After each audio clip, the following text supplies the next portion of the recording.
Distinguished representatives of peoples great and small, I greet you not as a career diplomat, nor as a man bred for banquet halls and handshakes. I do not come to you speaking the rehearsed language of polished politics. I come to you as a soldier of my people, as a guardian of a wounded land, as a son of a continent that has carried the cross of the world, yet has never worn its crown. My name is Captain Ibrahim Traore, President of Burkina Faso, and today I speak not only for the 22 million souls in my nation, but for a continent whose stories have been twisted, whose pain has been ignored, and whose dignity has been repeatedly auctioned off at the altar of foreign interests. Africa is not Tobago. Africa is not a battlefield. Africa is not your experiment, your puppet, your warehouse of raw materials. Africa is rising not to kneel, but to stand. And today I say before this great assembly of nations, Africa will not kneel, one on the false generosity of global politics. For decades you have sent us aid with one hand while extracting our lifeblood with the other. You build wells in our villages while your corporations drain our rivers. You donate vaccines yet patent the cures. You speak of climate action yet continue to fund the very forces that burn our forests and dry our lakes. What kind of generosity is this? The kind that feeds the mouth but silences the voice. The kind that keeps a man alive just enough to keep him dependent. We are not blind to this hypocrisy. Let me be clear, we are not ungrateful for sincere humanitarian assistance, but we reject a global order that disguises exploitation as partnership. We reject financial institutions that lend with one hand and steal sovereignty with the other. Africa no longer wants charity. We want justice. We want control over our own destinies. Too on the chains of colonialism and its modern descendants. Our wounds did not begin with us. They were inherited legacies of an empire-building madness that saw us not as humans, but chiefs, as cargo labor tools. My ancestors were not consulted when maps were drawn with rulers and compasses in Berlin. The borders of Burkina Faso, like those of many African nations, were not carved by our ancestors, but by men who had never stepped foot on our soil, who knew nothing about languages, our tribes, or our spirits. Today, colonialism has a new face. It wears suits, it hosts forums, it signs contracts in Geneva and Paris and Washington. But it still takes without consent, it still dictates instead of dialogues, it still silences instead of listening. If you want to talk about peace, then let's begin by unlearning the arrogance that peace is something only you can teach us. 3. On resource exploitation and the myth of development. They call us developing as if the theft of centuries did not set us back. As if the gold from our lands, the diamonds from our rivers, the oil beneath our feet did not build the very skyscrapers in which this assembly sits. Let us speak plainly. Burkina Faso is rich, Africa is rich. Rich in minerals and culture and wisdom and youth. But you have taught us to measure richness in GDP and export value. You call it development when a foreign company owns 90% of a gold mine on our land.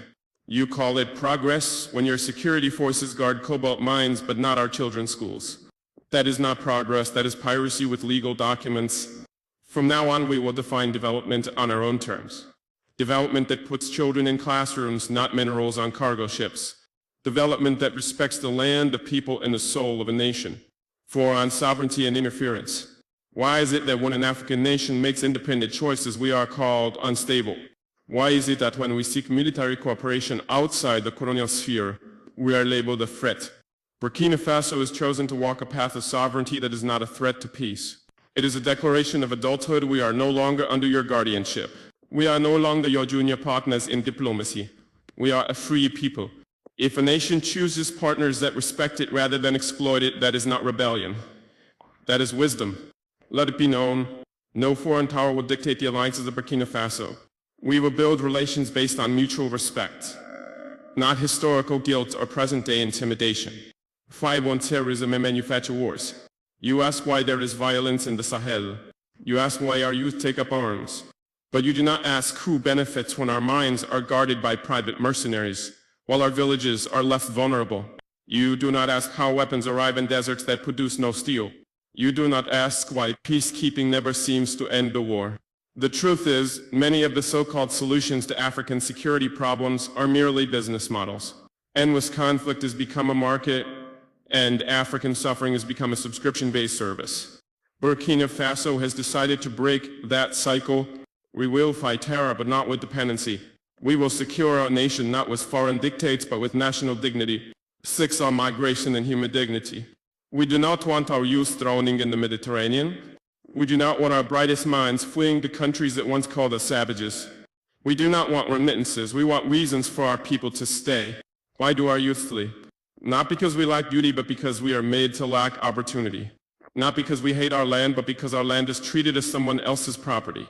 Migration is not a crisis, it is a symptom of wars we did not start, of loans we did not need, of a world order that tells our youth their only value lies outside their own homes. The solution is not border fences. The solution is justice for 7 on Africa's place in the world. Africa is not a mistake to be fixed. Africa is not a failed continent. Africa is the womb of the world, the cradle of civilization, the keeper of tomorrow's hope. We have been made invisible in global decisions that affect us deeply. At the UN Security Council, Africa with 54 sovereign nations has no permanent seat. What justice is this? You call it balance? We call it betrayal. You speak of democracy, yet uphold a global structure where the powerful few veto the dreams of the many. We will no longer whisper in rooms where we deserve to speak with full voice. Aid on faith and spiritual dignity.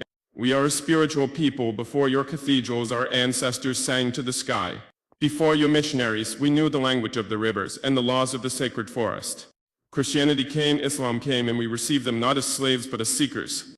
But now we ask, will the church and the mosque stand with us, truly with us, when all people are displaced by greed, mosque as globalization? Will your pulpits echo our cries or only repeat the songs of the powerful? Faith, too, must be decolonized and must walk with the poor, not the privileged.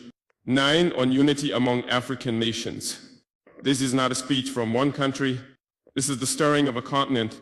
You see Mali, Niger, and Burkina Faso forming a new bond. You fear our unity. Why? Because it threatens the myth that Africa can only rise under your supervision. We are uniting not to wage war, but to wage dignity.